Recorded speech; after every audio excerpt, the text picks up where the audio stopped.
we were debating how many ways this could possibly go. You were hoping that Jericho would put MJF over, and I think I was too after a point. But this was a pretty conventional babyface win for Chris Jericho, and it looks like he's going to get some time off television. Yeah, I think. I mean, obviously, I wasn't hoping for Jericho to. If this was like a genuine retirement match, then I think I would have been a little bit more maybe like invested in this one. Because I think with wrestling, like you can always write yourself out of a corner if you want to. Like even if they had MJF go over and Jericho took like half a year off TV or something, you can always find a way to bring him back if you really needed to. So I was still expecting Jericho to get the win, but there was a little bit of doubt in my mind as to whether they might go with MJF. But I don't know. I think in terms of putting MJF over, I mean, I think MJF did enough to put himself over here. To be honest, because he's already established enough where he didn't necessarily like need to beat Jericho. Because the whole thing, like playing on the fact that his back was causing him pain throughout the match, it made sense for him then to tap out to the walls of Jericho because that move is designed to aggravate any kind of back injury you might have. So yeah, MJF was able to do that all by himself, and that's fine, and that's testament to what like a true talent he is. So I wasn't at all upset by the result. I think they probably went the right way in the end, considering everything. I don't know. There's just something about this match that kind of underwhelmed me a little bit. Like there was like all the right ingredients were there, but there's just something about it that just didn't. I wasn't captivated by it to the extent that I thought maybe I would be, and I'm not quite sure why yet. But yeah, what were your thoughts on this one? The same. I think I think they did a great job with MJF's entrance. I love the fact that he trolled Jericho's countdown entrance, so which was about 20 years ago in Chicago, funnily enough. And yeah, Jericho's entrance was personally a letdown for me. I think the thing with the guitar just didn't work. But yeah, and it was decent without being fantastic. Some of the hope spots I think I got into, the crowd got into as well. I mean, the crowd was fantastic on the show. They got into everything.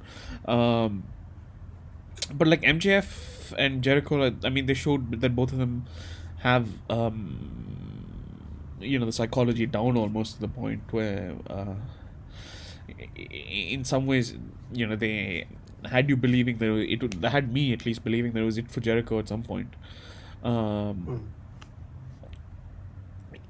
MJF working MJF working on the arm made sense. I like the bit with Wardlow and Jack Swagger as well. And like you said, the finish made sense too. So I mean, this was a good match without being anything spectacular. Yeah, I think that's fair to say. I think, like, personally, I think this match could have probably done with a better commentary team. Like, I think JR from 20 years ago would have called this match a hell of a lot better and would have helped sort of suspend your sort of disbelief a little bit.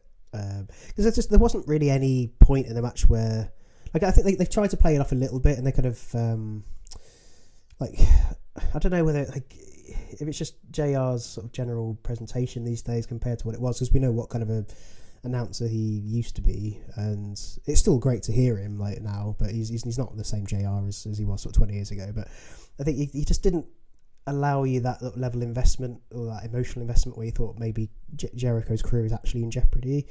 It was very kind of like quite formulaic, I suppose, almost. It's like, oh yeah, is this going to be it? No, it's not. He's kicked out. Like, there wasn't that sort of level of excitement that really kind of brought you in as a fan, and I think that maybe that's what was lacking from it. It was just a decent commentary team. Like, God bless JR and Tony Schiavone. I think they're two obviously true legends of wrestling, but I think we need somebody of that caliber to kind of step up and have that kind of youth and that passion for wrestling again that would really kind of make these sorts of matches more compelling. Don't need Excalibur, I'll tell you that much. Yeah, Excalibur can do one. I decided.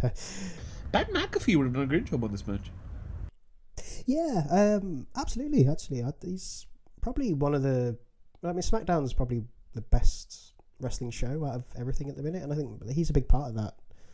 His commentary style, that passion and excitement, and it's like watching like listening to JR of old, maybe not quite on that level, but somebody who is as excited as the fans are to be watching wrestling, and then kind of gives you a reason to get that emotionally invested in it.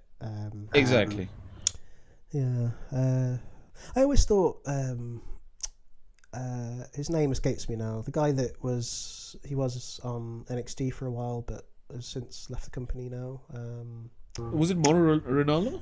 Yeah, Mauro Ronaldo. Yeah, I think I don't know. I know he had his personal issues, and there were some issues with him and JBL and everything, which meant he wasn't maybe didn't take over the reins from somebody like Michael Cole. That I think was maybe the initial plan. But I think he's a very talented announcer. If you could kind of get him and Pat McAfee together as a duo, I think that would be really good. But I don't think he's particularly interested in coming back to wrestling anytime soon. Yeah.